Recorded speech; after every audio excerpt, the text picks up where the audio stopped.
वक़ज़ा रब्बुका अल्ला ताबुदू इल्ला इय्याहु व बिल वालिदैनि इहसाना। ऐ लोगो, जब तुम असल ढूंढना चाहोगे, जब तुम असलियत को जानना चाहोगे कि तुम तो तुम्हारे माँ बाप से पैदा हो गए, लेकिन तुम्हारे माँ बाप को भी पैदा करने वाला कौन है, तुम्हारे माँ बाप को भी इस दुनिया में लाने वाला कौन है। तो मेरे भाइयों, हमें खालिक हकीकी का पता चलता है कि वो ज़ात जिसने हमारे माँ बाप को बिन माँ बाप से पैदा किए हैं। इसलिए अल्लाह कहता है कि सबसे पहले मेरी इबादत करो, और मेरी इबादत के बाद मैंने तुम्हारे बाप को पैदा किया है, मैंने तुम्हारी माँ को पैदा किया है, और उसी से इंसानी तसलसल चला आ रहा है, उससे तुम पैदा हुए हो। इसलिए पहले मेरी इबादत करो, और मेरी इबादत के बाद तुम अपने माँ बाप के साथ एहसान करो, तुम अपने माँ बाप के साथ अच्छा बर्ताव करो, तुम अपने माँ बाप के साथ बेहतर तरीके से पेश आओ। मेरे प्यारे साथियों, हम ये सवाल हमें कंफ्यूज कर रहा होगा कि हम पैदा हुए हैं, इसका पता चलता है कि हम अपने बाप से आए हैं। हमारा बाप हमारे दादा से आए हैं, दादा परदादा से आए हैं, लेकिन कोई आखिर तो है जो बिना बाप के पैदा हुआ। इसको पैदा करने वाला कौन है? मेरे प्यारे साथियों, कुरान पढ़िए उसकी अजमत के बारे में। कुरान कहता है कुल हुवल्लाहु अहद। ऐ लोगो सुनो, अल्लाह अपने हबीब के जरिए पैगाम दे रहा है कि नबी आप अपनी उम्मतों से कह दीजिए कि वो अल्लाह एक है, वो ज़ात तने तन्हा है, उसके अलावा कोई दुनिया में नहीं जो तुम्हें रिस्क दे सके, उसके अलावा कोई नहीं जो तुम्हें पैदा कर सके। मेरे प्यारे साथियों, और उसको किसी ने पैदा नहीं किया है, और ना ही उसके पेट से यानी उसका कोई लड़का है, यानी उसके मुकाबले में कोई दूसरा नहीं है। जिसको लम यलिद वलम यूलद कहा गया, वेदों में नकास ये कस्कीजा जनेता ना कदीपा, वो ईश्वर ऐसा है जिसको ना किसी ने पैदा किया है और ना उससे कोई पैदा हुआ है। वही ज़ात है जो हमें दुनिया में ला रहा है, वही ज़ात है जो हमें इंसान बनाकर दुनिया में भेजा है, और ये कहा है क्या ये इंसानों, हमने तुम सबको बहुत सारी मखलूकात पर फजीलत दी है। लोगों, रूए जमीन पे चल रहे हो, अल्लाह की मखलूकात पर गौर करो। ये शेर कितना बड़ा खतरनाक जानवर है, एक छलांग अगर तुम्हारे ऊपर लगा दे, एक बार तुम्हारे ऊपर हमला कर दे, तुम मिट जाओगे, तुम मर जाओगे। लेकिन अल्लाह ने इंसान को पावर दिया है, इंसान को कुव्वत दी है। ऐ इंसानों, तुम अपने दिमाग से शेर को भी पिंजरे में कैद कर लो। ये सांप कितना जहरीला जानवर है, लेकिन अल्लाह इंसान को पावर दे रहा है, इंसान को दिमाग दे रहा है, इंसान के मुट्ठी में कर रहा है। क्या है इंसानों, हमने तुम्हें ऐसी कला दी है, हमने तुम्हें ऐसा हुनर दिया है, हमने तुम्हें ऐसा इल्म दिया है कि तुम जहरीले सांप को भी अपने मुट्ठी में कर लेते हो। बहुत सारी मखलूकात पर फजीलत किसने दी? अल्लाह रब्बुल आलमीन ने।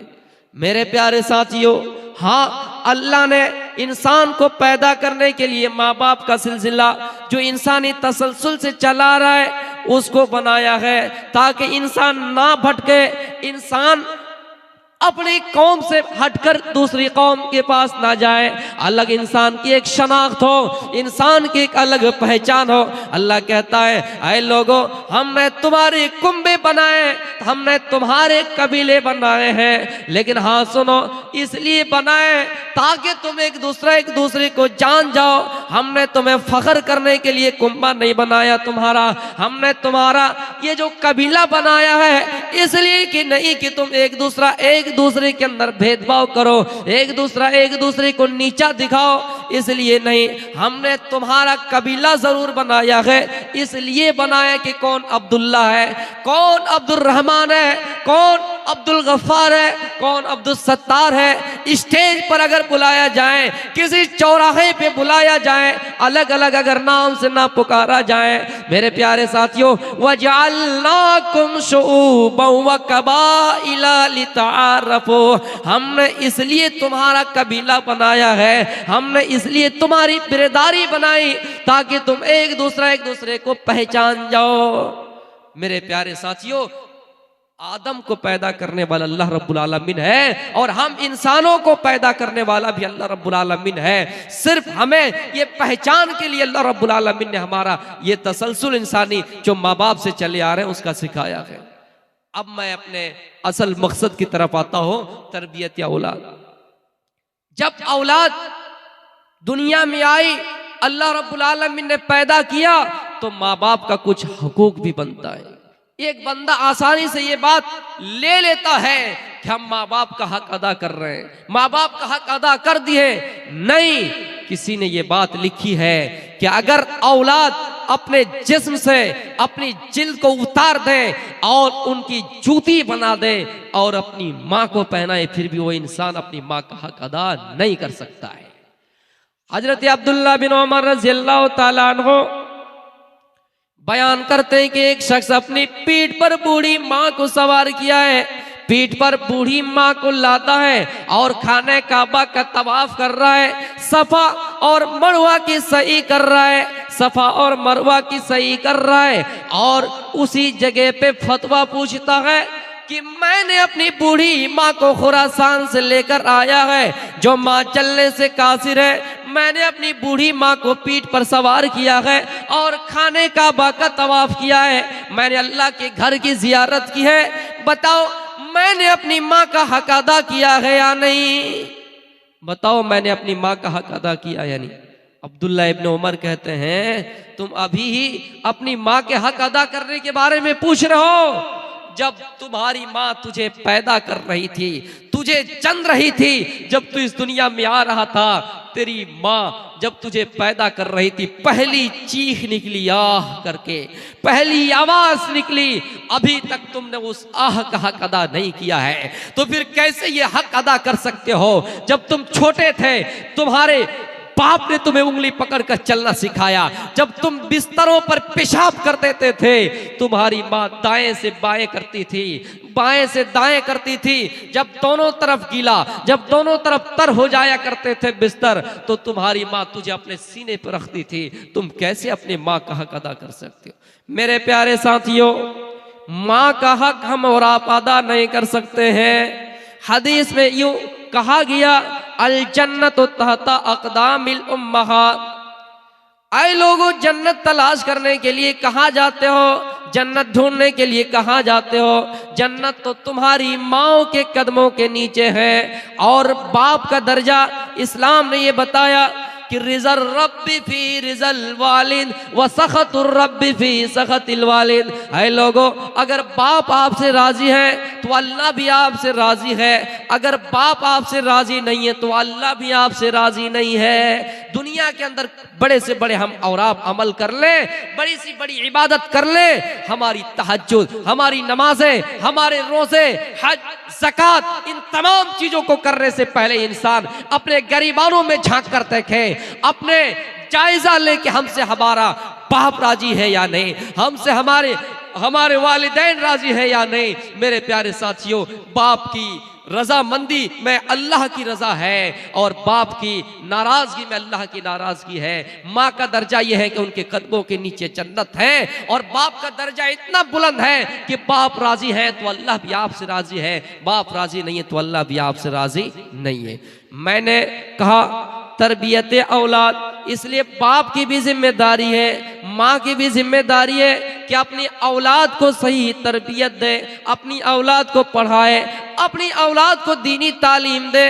अगर यही औलाद जिसको आप दीनी तालीम नहीं दे रहे, यही औलाद जिसको आप पढ़ा नहीं रहे, यही औलाद जिसको आप चोरी करने में लगा देते हैं, यही औलाद जिसको आप डांटते नहीं, रात के 12 बजे कहाँ से आता है, कोई काम नहीं, कोई ड्यूटी नहीं, फिर भी रात के 12 बजे आते हैं, वो चोरी करता है तो माँ बाप कुछ नहीं कहते हैं। यही औलाद आगे चल के बिगाड़ जाती है, यही औलाद फसाद मचाती है, यही औलाद हो सकता है कि आपके ऊपर अत्याचार कर सकती है। इसलिए वालिदैन से गुजारिश है, माँ बाप से गुजारिश है कि वो अपने बच्चों को सही तरबियत दे, अपने बच्चों को सही तरबियत दे। और तरबियत का मतलब यह है कि वो अपने बच्चों को पढ़ाए भी, बुरे रास्तों से रोके। अल्लाह के नबी सल्लल्लाहु अलैहि वसल्लम ने फरमाया, कुल्लु मौलूदिन यूलदु अलल फित्रा, ऐ लोगो, हर बच्चा फितरत इस्लाम पर पैदा होता है, हर बच्चा मुसलमान होकर पैदा होता है। एक माँ उसे यहूदी बना देती है, एक बाप उसे ईसाई बना देता है,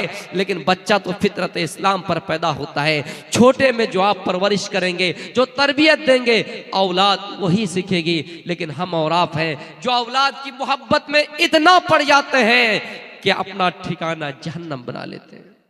मेरे प्यारे साथियों, औलाद से इतनी मोहब्बत कीजिए, इतनी कीजिए, जो जायज रास्ता है उनके लिए अपना, ये जो नाजायज रास्ता है उनके लिए छोड़ दीजिए। आपने सुना होगा अमर बिन अलास, ये मिस्र का गवर्नर था, मिस्र का बादशाह था। इनका बेटा और एक मिस्री बच्चा घोड़ दौड़ का मुकाबला करता है, घुड़सवारी का मुकाबला करता है। यहूदी बच्चा है और ये गवर्नर का बच्चा है, घोड़ा दौड़ाता है। देखे किसका घोड़ा आगे आगे जाता है, किसका घोड़ा बाजी मारता है, किसका घोड़ा आगे चलता है। मेरे प्यारे साथियों, एक आम बच्चा, आम नागरिक, एक पब्लिक जो घोड़ा दौड़ाता है, और गवर्नर का बेटा, मुख्यमंत्री का बेटा, चीफ मिनिस्टर का बेटा घोड़ा दौड़ाता है। जब रेस लगाता है तो ये मिस्री बच्चा आगे आगे चलता है और गवर्नर का बेटा पीछे हो जाता है। मिस्री बच्चा का घोड़ा आगे आगे चल रहा है और गवर्नर का बेटा, जिनका घोड़ा पीछे चल रहा है, गवर्नर का बेटा है, उस मिस्री बच्चा को थप्पड़ मार देता है। उस मिस्री बच्चा को, आम पब्लिक को थप्पड़ मार देता है, जनता को थप्पड़ मार देता है, और ये कहता है यहाँ हमारे बाप की हुकूमत चलती है, यहाँ हमारे बाप की सल्तनत है, यहाँ का बादशाह हमारा बाप है, इसलिए तुम आगे नहीं बढ़ सकते हो, इसलिए मैं तुम्हें थप्पड़ मार दिया। यहाँ मेरा कोई कुछ उखाड़ नहीं सकता, कोई कुछ बिगाड़ नहीं सकता है। इस वाक़ये को गौर से सुनिए। मिस्री बच्चा क्या कहता है, गवर्नर का बेटा क्या कहता है कि मेरा बाप प्रधानमंत्री है, मेरा बाप मुख्यमंत्री है, मैं जो चाहूंगा इस इलाके में करूंगा, यहाँ पावर सिर्फ और सिर्फ मेरे बाप का चलता है, यहाँ अगर किसी की चलती है तो मेरे बाप की चलती है। इसलिए उन्होंने उसको नाजायज थप्पड़ मार दिया।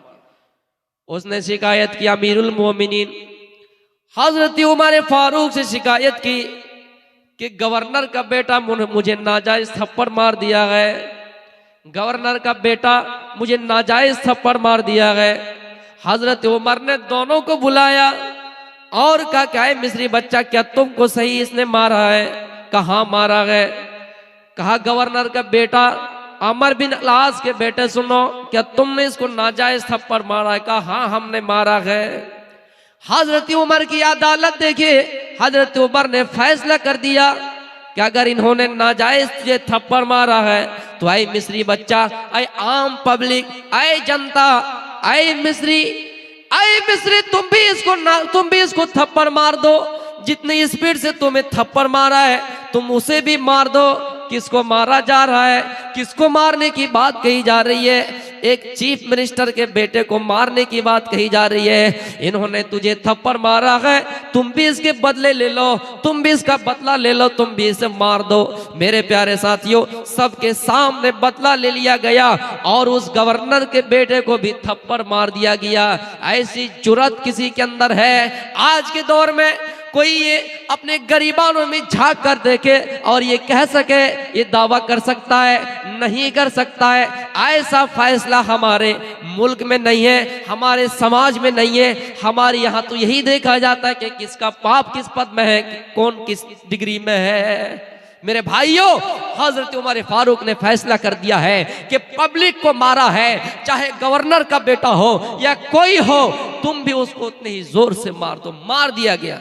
फिर हजरत उमर ने ये कहा कि नहीं नहीं, अभी तक फैसला नहीं हुआ है, अभी तक फैसला क्लियर नहीं हुआ है, तुम इसके बाप को भी थप्पड़ मार दो। लोगों ने कहा इनके बेटे ने थप्पड़ मारा है और इनके बदले इनको मार दिया गया, इनके बाप का क्या कसूर है? हजरत उमर ने कहा इनके बाप की ताकत की वजह से इनका बेटा उछल रहा है, इनके बाप की ताकत से इनका बेटा घमंड दिखा रहा है और तकब्बुर दिखा रहा है। अगर इनका बाप इन्हें सही तरबियत दी होती, सही तालीम दी होती और इन्हें समझाया होता, देखो बेटा मैं मुल्क का अमीर हूँ, बादशाह हूँ, प्रधानमंत्री हूँ, वजीर आला, वजीर आजम हूँ, लेकिन हाँ यहाँ कानून से देश चलता है, कानून से मुल्क चलता है। अगर गलती तुम भी करोगे तो तुम्हें भी सजा मिलेगी, अगर गलती तुम भी करोगे तो तुम्हें सजा मिलेगी। इसलिए इनकी गलती है, इन्होंने अपने बेटे को सही तरबियत नहीं दी, लिहाजा इसको भी मारा जाए, इसको भी थप्पड़ मारा जाए, लेकिन उसको छोड़ दिया गया था। मेरे भाइयों आज देख लीजिए हमसे जो हमारी मस्जिद छीनने की बात हो रही है, उत्तर प्रदेश के संभल जिला में, उत्तर प्रदेश के संभल जिला में 19 नवंबर 2024 को याचिका दायर होता है, याचिका दायर होता है कि यहाँ मंदिर तोड़कर मस्जिद बनाई गई है, लिहाजा इसकी सर्वे होनी चाहिए, जरूर की जानी चाहिए, सहमत हूं। लेकिन उसी दिन ये याचिका दायर हुआ 19 नवंबर 2024 को और निचली अदालत से उसी दिन फैसला आता है, निचली अदालत से उसी दिन खबर आती है कि शाम तक उस मस्जिद की सर्वे हो जानी चाहिए, जबकि कानून ये कहता है, जबकि ये हमारा संविधान हमें ये बतला रहा है कि अगर कोई एक पक्ष अगर याचिका दायर करता है तो आप दूसरे पक्ष की भी सुनिए, दूसरे पक्ष की सुने बगैर आप सर्वे नहीं कर सकते हैं, कोई जजमेंट नहीं कर सकते हैं, कोई फैसला नहीं दे सकते हैं। 19 नवंबर को याचिका दायर होता है और फिर 19 नवंबर की शाम तक वो लोग सर्वे करने के लिए आ भी जाते हैं, ये निचली अदालतों से है। फिर मेरे भाइयों दूसरे दिन बगैर दूसरे पक्ष को सुने 24 तारीख को 2024 को फिर सर्वे होता है। वहां की कमेटी, मस्जिद कमेटी, पूरे बस्ती के लोग जाकर संविधान के अनुसार, संविधान के तहत जाकर एहतिजाज करते हैं, विरोध करते हैं। फिर उस मौके पे पुलिस की गोली चलती है और हमारे 5 जवान, 5 लोग शहीद हो जाते हैं, हमारे 5 लोग शहीद हो जाते हैं, मारे जाते हैं, वो खत्म हो जाते हैं, शहीद हो जाते हैं। और ये गोली अगर चली भी है तो पब्लिक की नहीं, पुलिस की चली है। मेरे प्यारे साथियों, इसलिए हम कहते हैं कि अपने बच्चों को इंजीनियर बनाइए, हम कहते हैं अपने बच्चों को डॉक्टर के साथ साथ, आलिम के साथ साथ, मौलवी के साथ साथ वकील बनाइए। ये हमारी आवाज गूंज सके पार्लियामेंटों में, हमारी आवाज, हमारी सदाएं लग सके कि इन्होंने गैर कानूनी के तहत ये फैसला किया है, गैर कानूनी के तहत इन्होंने सर्वे की है। जब एक पक्ष आपको ये कहता है, एक पक्ष आपको ये याचिका दायर करता है कि यहाँ मस्जिद, मंदिर तोड़कर बनाए गए हैं, आप दूसरे पक्ष का सुनिए, उसके बाद कुछ फैसला कीजिए। दूसरे पक्ष का सुने बगैर कैसे आप जाके सर्वे कर लिए? मेरे भाइयों ये हम नहीं कह रहे हैं, ये पूछता है भारत, ये किसी भी कानून में नहीं है। गैर कानूनी से वहां सर्वे की गई और वहां के 5 लोग मारे गए। मेरे भाइयों हम अल्लाह से प्रार्थना कर रहे हैं, हम अल्लाह से दुआ कर रहे हैं, आय अल्लाह जब जब फिरौन आया है, जब जब नमरूद आया है, तू उस वक्त मूसा को भेजा है। आय अल्लाह तेरे घर खाने काबा की हिफाजत तूने अबाबील के जरिए से करा ली है। ऐ अल्लाह हम मुसलमानों के अंदर ईमान की कमी है, मुसलमानों अल्लाह से दुआ करो कि हम पक्के सच्चे मोमिन हो जाएं, हमारी हिफाजत इंशाअल्लाह अबाबील के जरिए से अल्लाह कर लेंगे। और गैर कानूनी के तहत और हमारे लोगों को मारे जाने के तहत जो इन्होंने जुर्म किया है, इन्हें कड़ी से कड़ी सजा मिले। और दुनिया की जब दवा काम नहीं करती है, दुनिया में जब कोई इलाज काम नहीं करता है, तो रब की अदालत में दुआ कबूल होती है और वहां फिर अजाब मुसल्लत होते हैं। तो मेरे प्यारे साथियों, ये है हजरत उमर फारूक का इंसाफ। आपने नहीं देखा कि गवर्नर का बेटा है, आपने कह दिया कि नाजायज थप्पड़ मारा है, तुम भी इन्हें उतने ही जोर से मार दो। मेरे प्यारे साथियों, माँ बाप की तरबियत का बहुत बड़ा असर रखता है।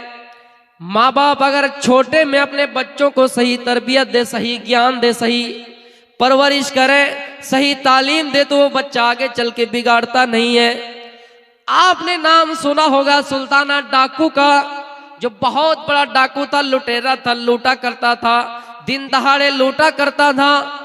जब इनको पकड़ने के लिए अंग्रेज से लोग आए, जब इनको पकड़ने के लिए लोग दूर दराज से बुलाए गए और सुल्ताना डाकू को पकड़ लिया गया और ये फैसला सुना दिया गया कि सुल्ताना डाकू को कत्ल कर दिया जाएगा, सुल्ताना डाकू को फांसी के फंदे पे लटका दिए जाएंगे, सुल्ताना डाकू को तख्तेदार पर लटका दिए जाएंगे।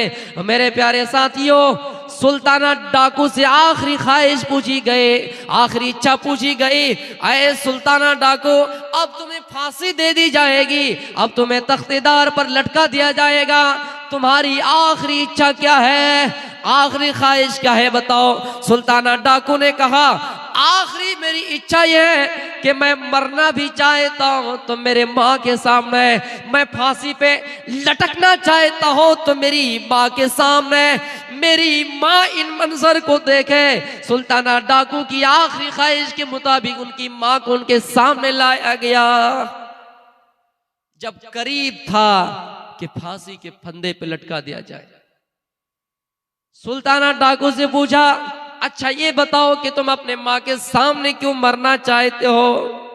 सुल्ताना डाकू ने कहा मैं इसलिए अपनी माँ के सामने मरना चाहता हूँ, फांसी पे लटकना चाहता हूँ। जब मैं छोटा था और छोटे में अंडा चुराया करता था, जब मैं छोटा था और छोटे में अंडा चुराया करता था, एक दिन की बात है मैं किसी दुकान में गया और मैंने वहां मेरी माँ के कहे मुताबिक, मेरी माँ के नसीहत के मुताबिक, दिए हुए रुपये के मुताबिक मैंने एक अंडा ज्यादा उस दुकान से ले लिया, एक अंडा चुरा लिया, मैंने अपनी माँ को लाकर दे दिया। मेरी माँ ने उस वक्त मुझे डांटा नहीं, मेरी माँ ने उस वक्त मुझे फटकारा नहीं, बल्कि मेरी माँ ने मेरे पीठ पर थपथपाया है, शाबाशी दिया है, बेटा बहुत बड़ा कमाल कर दिए। और धीरे धीरे जब मेरी माँ ने मुझे डांटा नहीं तो मैंने धीरे धीरे इतना चोरी की, इतनी चोरी की, इतना बड़ा डाकू बन गया कि आज मुझे गिरफ्तार कर लिया गया, आज मेरी गिरफ्तारी हो गई, मैं पकड़ा भी गया और आज फांसी के फंदे पे लटकने वाला हूँ। ऐ लोगों, मैंने इसलिए अपनी माँ को अपने सामने रखा, मेरी माँ अगर उसी वक्त मुझे डांटा होता, उसी वक्त फटकारा होता तो मैं चोर ना बनता, मैं लुटेरा ना बनता, मैं डाकू ना बनता और आज मुझे फांसी पे चढ़ने की नौबत ना आती। इसलिए मैं अपनी माँ के सामने मरना चाहता हूँ ताकि मेरी माँ देखे कि मौत का मंजर, फांसी पे लटकने का मंजर कैसा होता है। मेरे प्यारे साथियों, माँ की तरबियत देखिए, अगर छोटे में ही उसको डांट दिया होता कि बेटा तुमने चोरी किए वापस कर दो, या आइंदा आज के बाद से चोरी ना करना, तो मैं इतना बड़ा चोर ना बनता, मैं लुटेरा ना बनता और आज फांसी पे चढ़ने की नौबत ना आती। इसलिए हर वालिदैन से गुजारिश है, हर माँ बाप से गुजारिश है कि वो अपने बच्चों को सही तरबियत दे। आप कैसे बर्दाश्त कर लेंगे? दुनिया में आप किसी जली हुई लाश की तरफ देखना गवारा नहीं करेंगे।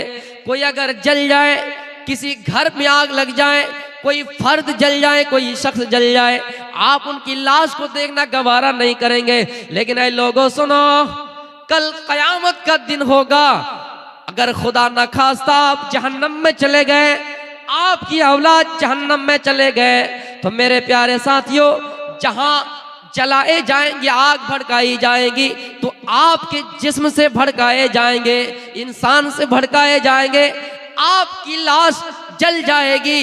कैसे ये बर्दाश्त करेंगे?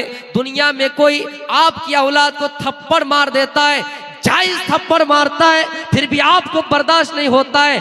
आप अपनी औलाद के लिए मुकदमा लड़ते हैं, आप अपनी औलाद के लिए कोर्ट कचहरी का सामना करते हैं, दौरा करते हैं और अपने बेटे को मारे हुए बदला लेने के लिए हद इम्कान कोशिश करते हैं। लेकिन सुनो, क्या आप ये चाहते कि आपकी औलाद कल कयामत के दिन जहन्नम की आग में जले? मेरे प्यारे साथियों, नहीं, ऐसा नहीं कर सकते। इसलिए औलाद की मोहब्बत में इतना ना पड़ जाए कि आप हलाल और हराम के अंदर तमीज ना कर सके। कल कयामत का दिन होगा, आपको जहन्नम में डाला जाएगा, आपको जहन्नम में डाला जाएगा, पूछेगा और आप भी कहेंगे आय अल्लाह अगर मुझे जहन्नम से नजात मिल जाए, अगर मुझे जहन्नम से छुटकारा मिल जाए, मेरे बेटे हैं, मेरी बेटियां हैं, मेरी औलाद है, मेरे रिश्तेदार हैं और भी लोग हैं, इन सबको तू फिदिये में ले ले, इन सबको जहन्नम में डाल दे, लेकिन मुझे तू जन्नत में डाल दे। इसलिए लोगों सुनो, कहीं ऐसा ना हो कि आपकी औलाद आपको फितने में डाल दे, कहीं ऐसा ना हो कि आप अपनी औलाद के लिए हराम कमाई करें और जिसके सबब आप जहन्नम में जाएं। इसलिए जरूरी है कि आप दुनिया में मुहासबा कीजिए, खुद भी जहन्नम की आग से बचिए। अल्लाह के नबी फरमाते हैं, ऐ लोगों जहन्नम को अपना ठिकाना ना बनाओ, कुछ सदका कर दो, कुछ खैरात कर दो, जहन्नम की आग से बच जाओ। अल्लाह फरमाता है वक़ूदुहन्नास वल हिजारा, अल्लाह कहता है कू अनफुसकुम व अहलीकुम नारा, ऐ लोगों अपने आप को भी जहन्नम से बचाओ और अपनी औलाद को भी जहन्नम से बचाओ। अपने आप को भी जहन्नम की आग से बचाइए और अपनी औलाद को भी जहन्नम की आग से बचाइए। जरूरी है आप ये ना सोचे कि मैं तो जन्नती हूँ, मेरी औलाद जाए तो जहां जाए उसकी मर्जी, नहीं, आप भी खुद बचिए और अपनी औलाद को बचाइए। अल्लाह के नबी सल्लल्लाहु अलैहि वसल्लम की तालीम देखिए, तरबियत देखिए। आपने जिस बेटी से सबसे ज्यादा प्यार किया हो, आप जिस बेटी से सबसे ज्यादा मोहब्बत किए हो, जिनका नाम हजरत फातिमा रज़ियल्लाहु ताला अन्हा है, आपने फातिमा को देखा, आपने फातिमा से कह दिया ओ मेरी बेटी, जन्नत की तमाम औरतों का सरदार तुम हो, जन्नत में जितने भी औरतें होंगे सबका सरदार तुम हो। अल्लाह के नबी अपनी इस बेटी से सबसे ज्यादा मोहब्बत करते थे, लेकिन अल्लाह के नबी सल्लल्लाहु अलैहि वसल्लम एक दिन उसके घर जाते, दरवाजे पे पहुंच जाते हैं, देखता है कि दरवाजे में एक रंगीन चादर लटक रही है, एक डिजाइनदार चादर लटक रही है, एक खूबसूरत पर्दा लटक रहा है। आपने देखा खूबसूरत चादर को, आपने देखा रंगीन चादर को, आपने खूबसूरत डिजाइनदार पर्दा देखा, वहां से लौट गए और अपने घर की तरफ चले आए। हजरत फातिमा को पता चला कि मेरे अब्बू यहाँ आए थे, लेकिन पता नहीं क्या हुआ, आप यहाँ से नाराज होकर अपने घर चले गए। हजरत अली से कहती है ओ अली जाइए अल्लाह के नबी से पूछिए क्या बात है, क्या आप मेरे घर आए, लेकिन क्या हुआ कि मेरे घर से आप वापस चले गए, क्या हुआ कि मेरे घर से वापस चले आए। हजरत अली अल्लाह के नबी के पास गए और कहा अल्लाह के नबी, हजरत फातिमा को पता चला है, फातिमा पर यह बात बहुत गिरा गुजरी है कि आप मेरे घर आए लेकिन दरवाजों को दस्तक नहीं दिए, अंदर नहीं आए, बाहर ही से आप अपने घर की तरफ लौट गए, क्या बात है। अल्लाह के नबी ने फरमाया आय अली मेरी बेटी फातिमा से कहिए, मेरी बेटी फातिमा को कहना माँ अना व दुनिया व माँ अना व रकम, आय अली मेरी बेटी से कहना कि मैं नबी हूँ, मुझे दुनिया से क्या मतलब है, मैं नबी हूँ, मुझे दुनिया के डिजाइनर चीजों से क्या मतलब है, मैं नबी हूँ, मुझे निराली दुनिया से क्या मतलब है, मैं नबी हूँ, मुझे दुनिया की खूबसूरती से क्या मतलब है। ऐ अली मुझे दुनिया से कोई मतलब नहीं, ना ही मुझे दुनिया के खूबसूरत चीजों से कोई मतलब है। कराकिबिन इस्तजल्ला तहता शजरत, मैं तो ऐसा हूं जैसा कोई मुसाफिर यहाँ आए हैं आपकी सरजमीन पर। फैसल नाम का कोई आदमी जो हमारे उत्तर प्रदेश से हमारे बीच तशरीफ लाए हुए हैं, हमारे बीच गया से मेहमान तशरीफ लाए हुए हैं, ये मेहमान है, मुसाफिर है, यहाँ रहने के लिए नहीं आए हैं, हमारी खिदमत के लिए आए हैं, अंजाम दे दिए, अब अपनी असल मंजिल की तरफ उन्हें भी लौटना है, चलना है, यहाँ थोड़ी देर के लिए हमें हमारे पास आए हैं, हमें कीमती बातों से नवाजे हैं। अल्लाह के नबी ने कहा मैं तो मुसाफिर हूँ, किसी सायेदार जगह में आराम करने के लिए चंद दिन आया हूँ, फिर मुझे यहाँ से चलना है, इसलिए मुझे दुनिया की रंगीनी चीजों से क्या मतलब है, मुझे दुनिया में डिजाइनर चीजों से क्या मतलब है। ऐ अली जाना और फातिमा से कहना कि फातिमा के घर में दरवाजे में जो डिजाइनर चादर लटक रही है उसको हटा दे, डिजाइनदार पर्दा लटक रहा है उसको हटा दे। मेरे प्यारे साथियों, जो नबी अपनी बेटी का इतना ख्याल रखता हो, जो नबी अपनी बेटी के घर में और फिर दरवाजे में एक डिजाइनदार चादर लटक रही हो तो उसके घर जाना गवारा नहीं करते हैं, उनके घर जाना कबूल नहीं करते हैं। और आप सोच रहे हैं कहीं ऐसा ना हो कि मेरी बेटी जहन्नम में चले जाए। इसलिए मेरे प्यारे साथियों, कू अंफुसकुम व अहलीकुम नारा, अपने आप को भी जहन्नम की आग से बचाइए और अपने औलाद को भी जहन्नम की आग से बचाइए। जिस बेटी के बारे में आपने ये भी कहा, क्या कहो कि मोहब्बत अपनी जगह पे है। कबीले बनु मखजूम की एक औरत ने चोरी की, कुरैश में खलबली बच गए कि बड़े घराने की औरत ने चोरी की है, बड़े खानदान की औरत ने चोरी की है। अल्लाह के नबी का फैसला है, शरीयत ये कहती है कि उसका हाथ काट दिया जाए। कुरान भी कहता है वस्सारिक वस्सारिकतु फक्तउ ऐदहुम ऐदियहुमा, अगर कोई चोरी करता है, चोरी करने वाला मर्द हो या चोरी करने वाली औरत हो, फक्तउ ऐदहुम ऐदियहुमा, तो दोनों के हाथ काट दो। इस्लाम की अदालत क्या कहती है कि अगर कोई चोरी करे तो उसका हाथ काट दो। कुरैश में खलबली मच गए कि कुरैश की औरत ने चोरी की है, बनो मखजूम की औरत ने चोरी की है, अगर इनका हाथ काट दिया जाए तो कुरैश की बदनामी हो जाएगी, कुरैश की नाक कट जाएगी, कुरैश का कान कट जाएगा, कुरैश की इज्जत मिट्टी में मिल जाएगी, कुरैश की इज्जत मिट्टी में मिल जाएगी। इसलिए मशवरा किया कि कोई ऐसा आदमी भेजा जाए जो नबी से सिफारिश कर सके, जो नबी से ये कह सके कि अल्लाह के नबी उसको माफ कर दिया जाए। किसको तैयार किया? ओसामा बिन ज़ैद रज़ियल्लाहु तआला अन्हु। उसामा अल्लाह के नबी के पास आए और कहा अल्लाह के नबी ऐसी ऐसी बात है। आप गुस्सा हो गए और कहा उसामा क्या तुम शरीयत को मिटाने की बात कर रहे हो? अरे उसामा सुनो, इससे पहले जो लोग हलाक हुए हैं, जो लोग बर्बाद हुए हैं, इसलिए हुए हैं जब उनके अंदर कोई बड़ा आदमी चोरी करता उसको छोड़ दिया जाता, और जब कोई छोटा आदमी गुनाह करता, चोरी करता, तो उसका हाथ काट दिया जाता। आज देख लीजिए, जिंदा जाबित मिसाल है कि अगर कोई गरीब घराने से कोई जुर्म करता है, जुर्म चाहे कितना ही छोटा हो, बिल्कुल ही छोटा हो, जेलों में चक्कियां पीस रहे, जेलों के सलाखों में बंद पड़ा है, लेकिन कोई अमीर आदमी अगर चोरी करता है तो जल्दी उनकी रिहाई हो जाती। बिल्किस बानो के साथ जिन लोगों ने रेप किया और उनके बलात्कारों को रिहाई मिली, उनकी रिहाई के मौके पे खुशी मनाते हुए उन लोगों ने मिठाइयां तकसीम की।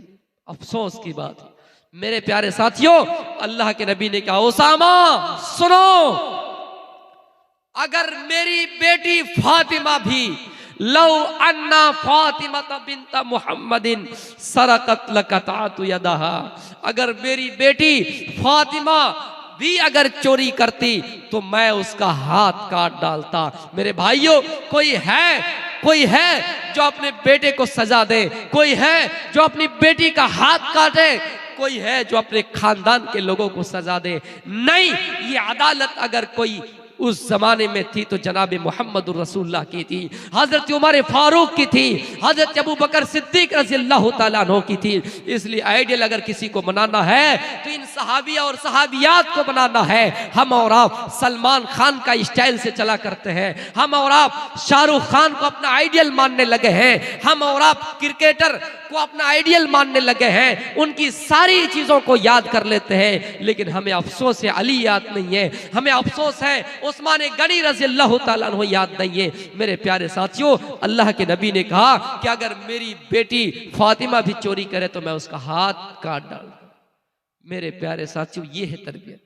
चुराने का जो ये रवाज है, सिस्टम है, उस जमाने से चले आ रहे हैं, लेकिन इस्लामी ममालिक हो तो उसका हाथ काट दिया जाएगा। मेरे प्यारे साथियों, आपको बताऊं, श्री कृष्णा जी, इनकी बहुत सारी लीलाएं थी। रात काफी हो चुकी है और तादाद भी बहुत कम है। श्री कृष्णा जी, इनकी बहुत लीलाएं थी। उनकी एक लीला ये थी कि वो बचपन में बालक जब थे वो मक्खन चोरी किया करते थे। मैं उनको चोर नहीं कह रहा हूं, किसी धर्म को ठेस नहीं पहुंचा रहा हूं, वो इनको लीला थी।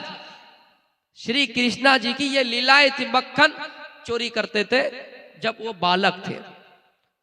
यशोदा मैया जो उनके पालक थे, उनको पालते थे, ये बड़ी निगाह उनके ऊपर रखती थी। लेकिन जब जब पता चलता कि मक्खन कौन चुराता है, यशोदा मैया एक दिन क्या किया, मक्खन की जो मटका होते हैं, मक्खन का मटका उन्होंने ऊपर रस्सी के सहारे से बांध दिया कि आज देखे कि कौन मक्खन चुराता है। श्री कृष्णा जी अपने साथियों के साथ मक्खन चुराने के लिए आ गए। अब जाहिर सी बात है, छोटे हैं और मटका इतना ऊपर लटकाया गया है कि श्री कृष्णा जी वहां तक पहुंच ही नहीं पाएंगे। तब क्या किया, छोटे में हमने देखा है, अभी भी खेल चलता है कि दो आदमी है, उसके पीठ पर किसी और को सवार कर दिया गया, उसके पीठ पर किसी और को सवार कर दिया गया ताकि वहां तक पहुंच सके। श्री कृष्णा जी को सबके ऊपर रख दिए। श्री कृष्णा जी ऊपर मटका पकड़े हुए थे, इतने में यशोदा मैया ने देख ली, अच्छा तू ही है जो मक्खन चोरी करता है। जल्दी गुस्से में आए, लेकिन इनकी भोली भाली सूरत देखी तो उसको छोड़ दिया, माफ कर दिया। तो मैं ये कह रहा हूं कि ये जो लीलाएं हैं श्री कृष्णा जी की, बहुत सारी लीलाएं हैं। अगर मुझे वक्त मिले किसी जलसे में बोलूंगा, उनकी लीलाएं बहुत सारी हैं। उन लीला में एक लीला ये थी कि वो जब छोटे थे, बालक थे, तो मक्खन चोरी क्या करते थे। मेरे प्यारे साथियों, इस्लाम ये कहता है कि अगर कोई चोरी करे तो उसका हाथ काट दिया जाए। अल्लाह के नबी सल्लल्लाहु अलैहि वसल्लम ने फरमाया, आए लोगो, कुल्लु मौलूदिन युलद अलल फितरा, जब बच्चा पैदा होता है तो फितरत इस्लाम पर पैदा होता है। वो बच्चा इस्लाम पर पैदा होता है, माँ उसे यहूदी बना देती है, बाप उसे नसरानी बना देता है। छोटे में बच्चों की तरबियत जैसे करेंगे, वो बच्चा आगे चल के वही अंजाम आपको देंगे, वही नतीजा आपको देंगे, वही फल आपको देंगे, वही आपको समर मिलेगा, वही आपको फल मिलेगा, उसी का आपको बदला मिलेगा। मेरे प्यारे साथियों, औलाद अगर आपकी नेक है, औलाद अगर आपकी सालेह है, आप मर भी जाएं, आपका नामाए अमाल बंद हो जाए, आपकी नेकियों का सिलसिला बंद हो जाए, आपके गुनाहों का सिलसिला बंद हो जाए, आपको वो औलाद फायदा पहुंचाते रहेंगे अगर वो औलाद नेक निकले। औवलदिन सालिह यदऊ लहू, रवाहु मुस्लिम, मुस्लिम शरीफ की हदीस है। अगर औलाद नेक है तो औलाद आपके लिए दुआएं करेंगी और आपको फायदा पहुंचता रहेगा। इसलिए कोशिश कीजिए कि आप अपनी औलाद को सही तरबियत दें। कोशिश कीजिए कि आप अपनी औलाद को दीनी तालीम से महरूम ना करें। दुनिया में डॉक्टर बनाइए, इंजीनियर बनाइए, IPS IAS बनाइए, मना नहीं है, लेकिन दीनी तरबियत दीजिए, दीनी तालीम दीजिए। मेरे भाइयों, और हाँ एक चीज है, अगर माँ अपने छोटे बच्चों को शुरू में गालियां देती है, माँ अपने छोटे बच्चों की सही तरबियत नहीं करती है, छोटे में जो सो बोला करती है, उसका लकब जो सो रखा करती है, हकीकत में वो असर पड़ जाता है, उस लकब का असर पड़ जाता है। माँ की तरबियत जो शुरू में माँ एक बच्चे को दे रही है, उसका असर बुढ़ापे तक होता है। मेरे भाइयों, आपने नाम सुना होगा अब्दुल कादिर जिलानी बगदादी रहमतुल्लाह अलैह का। आपने नाम सुना होगा अब्दुल कादिर जिलानी बगदादी रहमतुल्लाह अलैह का, कि ये जब 14 साल के थे, आला तालीम के लिए, इल्म सीखने के लिए इन्होंने दूर का सफर किया। माँ इनको रवाना कर रहे थे, माँ इनको नसीहत कर रहे हैं, माँ इनको विदा कर रहे हैं और कह रहे हैं, ओ मेरे बेटे, हालात चाहे कुछ भी हो जाए, परेशानियां चाहे कुछ भी हो जाए, तुम झूठ नहीं बोलो। ये कौन नसीहत कर रही है? एक माँ अपने बच्चों को। फिर किसको, किनको? वो शख्सियत क्या है? अब्दुल कादिर जिलानी बगदादी रहमतुल्लाह अलैह को। माँ ये कह रही है, ओ मेरे बेटे, मैं तुम्हें ये नसीहत कर रही हूँ, रास्ते में जा रहे हो, सफर कर रहे हो, आला तालीम हासिल करने के लिए जा रहे हो, लेकिन मेरी एक बात सुनो, मेरी एक नसीहत है, रास्ते में कुछ भी हो जाए, परेशानियां कुछ भी हो जाए, कभी किसी के सामने झूठ नहीं बोलना, कभी किसी के सामने झूठी बात न कहना। बेशक बेशक, सुभान अल्लाह। मेरे प्यारे साथियों, उसकी माँ ने नसीहत करते हुए ये भी कहा, आए मेरे बच्चे, ये कुछ दिरहम है जो तुम ऊपर रखो, रास्ते में काम आए, लेकिन कुछ दिरहम है जो मैं तुम्हारे जेब में सी देती हूँ, मैं तुम्हारे कपड़े में सी देती हूँ। मेरे प्यारे साथियों, उसकी माँ ने उसके कुर्ते में वो दिरहम छुपा दिए और उस जगह को सी दिए। अब्दुल कादिर जिलानी बगदादी रहमतुल्लाह अलैह के पास एक एक काफिला आता है, चोरों की जमात आती है, लुटेरों की जमात आती है, और जो उनके पास जाहिरी चीजें थी वो ले लेती है। मेरे प्यारे साथियों, और पूछता है क्या है फला नन्हा लड़का, तुम्हारे पास क्या क्या है बताओ, तुम्हारे पास क्या क्या है बताओ। अब्दुल कादिर जिलानी ने सच्चाई का इतराफ कर दिया कि मेरे पास इतने इतने अशरफिया है, मेरे पास इतने इतने रुपये हैं। उन्होंने जाहिर कर दिया, सच्चाई का इतराफ कर दिया। वो लोग मजाक करने लगे, हाँ ऐसा कोई हो सकता है जो छिपे हुए दिरहम को बताएं, छिपे हुए अशरफिया को बताएं? नहीं, ऐसा नहीं हो सकता, कहाँ है बताओ। अब्दुल कादिर जिलानी ने बता दिया कि इस जगह पे अशरफिया छिपे हुए हैं। जब देखा गया, उस कुर्ते को फाड़ कर देखा गया, तो हकीकत में वो अशरफिया निकल गए। मेरे भाइयों, चोरों की जमात ने अब्दुल कादिर जिलानी बगदादी रहमतुल्लाह अलैह को अपने डाकू के सरदार के पास ले गए और ये माजरा सुनाया कि अब्दुल कादिर जिलानी ने सच्चाई का इतराफ कर दिया। सरदार ने पूछा क्या बात है, तुम्हारी वो अशरफिया इस तरह महफूज थी, अगर तुम नहीं बताते तो खोज के नहीं मिलती, लेकिन क्या वजह है कि तुमने सच्चाई का एतराफ़ कर दिया। अब्दुल कादिर जिलानी कहते हैं ये मेरी माँ की नसीहत थी, हालात चाहे कुछ भी हो जाए झूठ नहीं बोलना। मेरे प्यारे साथियों, फिर डाकुओं ने और डाकू के सरदार ने उसी जगह पे तौबा कर ली, उसी जगह पे रुजू कर लिया। आज तक हम हैं जो चोरी करते हैं, आज तक हम हैं जो लूटा करते हैं, आज तक हम हैं जो एक दूसरे पर डाका डालते हैं। और ये लड़का जिसको माँ की नसीहत याद है, जिसको माँ का फरमान याद है, माँ का कौल याद है, और उन्होंने माँ की बातों को ठुकराया नहीं और सच्चाई का एतराफ़ कर दिया। इसलिए लोगों, अगर हम दुनिया में गुनाह किए, अगर हम दुनिया में अगर खता किए, दुनिया में अगर हमसे गलतियां हो गई हैं, तो हम अल्लाह से तौबा करें, हम अल्लाह से दुआ करें, अल्लाह हमारी तौबा को कबूल करने वाला है। गुनाहों से हूँ शर्मिंदा, इलाही दर गुजर कर दे। गुनाहों से हूँ शर्मिंदा, इलाही दर गुजर कर दे। बड़ा मुजरिम हूँ मैं तेरा, इलाही दर गुजर कर दे। मेरे भाइयों, अब्दुल कादिर जिलानी ने सच्चाई का एतराफ़ किया, अपनी माँ की नसीहत को उस जगह पे पेश किया। सारे डाकू, कोई ये कहता है कि मुसलमान हो गए, कोई ये कहता है कि छीनने से झपटने से तौबा कर ली कि आज के बाद से हम लोग ऐसा नहीं करेंगे। माँ की नसीहत और इन बच्चे की, छोटे बच्चे की, उसका इकरार करना, उस पर अमल कर लेना, कुछ लोगों को तौबा करवाने पर जो लुटेरा है, जो डाकू है, मजबूर करवा दिया। तो मेरे प्यारे साथियों, इसलिए हालात कुछ भी हो जाए, हमें और आपको झूठ नहीं बोलना चाहिए। और वालिदैन को चाहिए, एक माँ को चाहिए कि वो अपने बच्चों की सही तरबियत करे, सही परवरिश करे, अपने बच्चों को सही ज्ञान दे कि कौन सा रास्ता सही है। ओ मेरे बेटे, ये जिना का अड्डा है, ये शराबी का अड्डा है, ये जुआरी का अड्डा है, एक कबाबी का अड्डा है। तुम यहाँ चोरी ना करना, तुम यहाँ शराब ना पीना, तुम यहाँ कुछ ना करना, अच्छे लोगों के साथ शामिल रहना, तुम यहाँ बुरे लोगों के साथ मत जाना। अगर लोहार के भट्टी में जाओगे तो तुम्हें लोहार की कुछ बदबू आएगी।